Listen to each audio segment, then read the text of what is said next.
Une quarantaine de gilets jaunes, au moins, venus soutenir deux des leurs jugés en comparution immédiate au tribunal de Foix. Une démonstration de solidarité pour les prévenus, mais aussi une façon de montrer que le combat continue.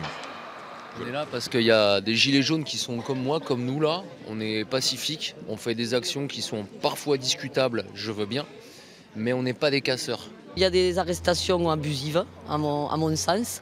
Ces deux personnes ont été arrêtées mercredi et elles paraissent aujourd'hui, donc je viens en soutien. Les deux prévenus, un homme et une femme d'une trentaine d'années, n'ont pas d'antécédents judiciaires. Ils sont accusés de dégradation, rébellion et violence contre les forces de l'ordre.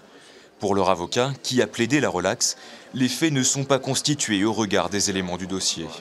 Très certainement, il y a la volonté de faire un exemple, dès lors qu'en effet, sur des éléments extrêmement faibles, voire inexistants, on va poursuivre deux personnes finalement un petit peu au hasard, puisqu'on a bien vu sur les caméras que ce n'est pas eux qui ont commis les dégradations, et des violences inexistantes. C'est sûr que la volonté peut-être de faire un exemple, oui, peut être présente, oui.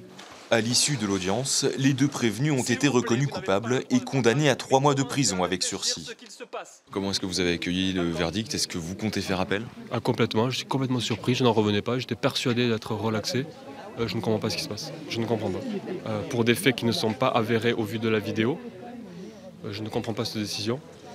Un sentiment d'injustice pour les gilets jaunes ariégeois, plus persuadés que jamais de poursuivre le mouvement dès ce samedi lors du 6e acte de mobilisation.